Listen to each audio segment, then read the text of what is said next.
Hi friends, welcome to food corner. இன்றைக்கி beef kofta gravy எப்படி செய்கிறதுன்னு பார்க்கலாம். கோஃப்தா கறிக்கு ஃபஸ்ட்டு கோஃப்தாக்கு மசாலா சேர்த்துக்கலாம். 1 கிலோ பீஃப், ஒரு கைப்பிடி அளவு பொட்டுக்கடலை மிக்ஸி ஜாரில் போட்டுக்கலாம். ஒரு 2 பச்சை மிளகா, கொஞ்சமாக கொத்தமல்லி. இது நல்லா பவுட்ரு பண்ணிக்கலாம். நல்லா பவுட்ரு பண்ணி எடுத்துக்கலாம். வச்ச பொட்டுக்கடலை பவுட்ரு மிக்ஸ் பண்ணிக்கலாம்.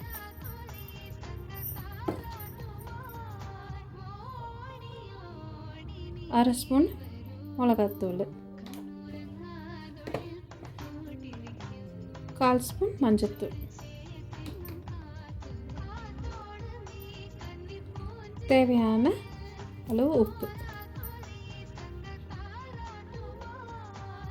அரை ஸ்பூன் இஞ்சி பூண்டு பேஸ்ட்,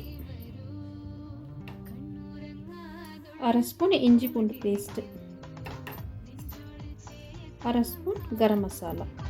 இதை நல்லா மிக்ஸ் பண்ணி, நல்லா மசாலா எல்லாத்துலேயும் மிக்ஸ் ஆகிற அளவுக்கு நல்லா பிணைஞ்சு ஒரு அரை ஹவர் நல்லா மூடி வச்சிடலாம். அடுத்து குக்கர் தேவையான அளவு எண்ணெய்,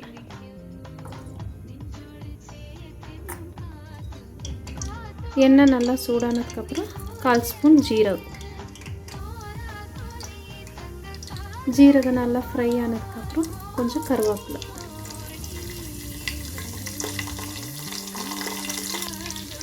அடுத்து 2 மீடியம் சைஸ் வெங்காயம் 1க்கு 2 அரைச்சது,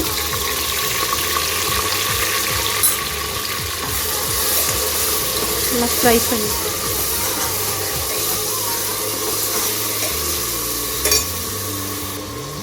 வெங்காயம் ஃப்ரை ஆகும்போது தேவையான அளவு உப்பு, 1/4 ஸ்பூன் மஞ்சள்தூள்.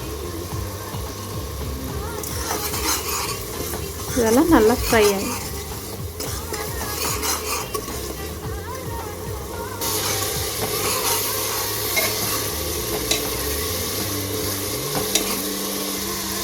அடுத்து 1 ஸ்பூன் இஞ்சி பூண்டு பேஸ்ட், இஞ்சி பூண்டு பேஸ்ட் நல்லா பச்சை வாசம் போகிற அளவுக்கு நல்லா ஃப்ரை பண்ணி எடுத்துக்கலாம்.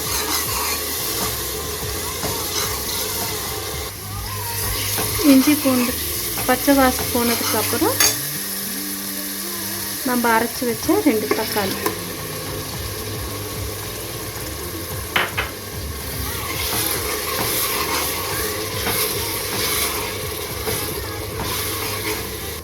அடுத்து 1 ஸ்பூன் மிளகாய்த்தூள், 1 ஸ்பூன் மல்லித்தூள், 1 ஸ்பூன் மட்டன் மசாலா. இது நல்லா மிக்ஸ் பண்ணி, நல்லா போட்டு நல்லா மிக்ஸ் பண்ணிவிட்டு நல்லா ஃப்ரை ஆகி,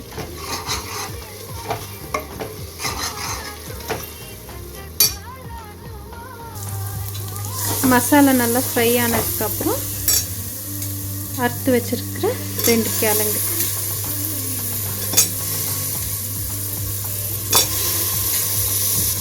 அடுத்து அரைச்சி வச்சுருக்கிற தேங்காய். நான் அரை தேங்காய் எடுத்துருக்கேன். அரை தேங்காய் கூட ஒரு பச்சை மிளகா, கொஞ்சமாக ஜீரகம், கொஞ்சம் கொத்தமல்லி, இதெல்லாம் போட்டு பேஸ்ட் பண்ணி வச்சு இதை மிக்ஸ் பண்ணிக்கலாம்.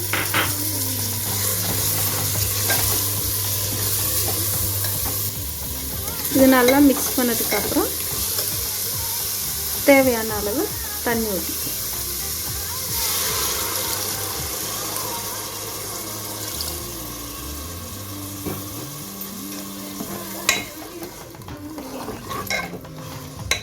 இது நல்லா மிக்ஸ் பண்ணதுக்கப்புறம் மூடி போட்டு 2 விசில் விட்டு எடுக்கும். அடுத்து நம்ம மசாலா போட்டு வச்சு கறியை சின்ன சின்ன உருண்டை பண்ணி எடுத்துக்கலாம். உங்களுக்கு என்ன சைஸில் வேணுமோ அந்த அளவுக்கு உருண்டை கடிச்சு சின்ன பிளேட்டில் எடுத்து வச்சுக்கலாம்.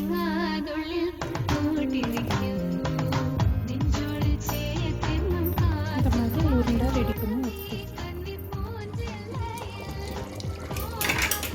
நம்மளோட கிரேவி ரெடி ஆயிடுச்சு. அதில் நம்ம ரெடி பண்ணி வச்ச கோஃப்தா கறியை அதில் போட்டுக்கலாம்.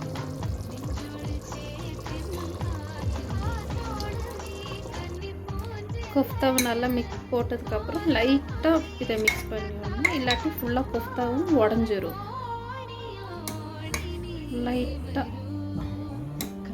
லைட்டாக மிக்ஸ் பண்ணதுக்கப்புறம் நம்ம மூடி போட்டுக்கலாம். மூடி போட்டு இந்த ஸ்டீமரை நம்ம எடுத்துடலாம். ஸ்டீமர் போடக்கூடாது, ஒரு 5 நிமிஷம் வேக விட்டு எடுத்துக்கலாம். நம்மளோட கிரேவி ரெடி. இப்போ கொத்தமல்லி தூவி, இப்போ நம்மளோட பீஃப் கொஃப்தா கறி ரெடி.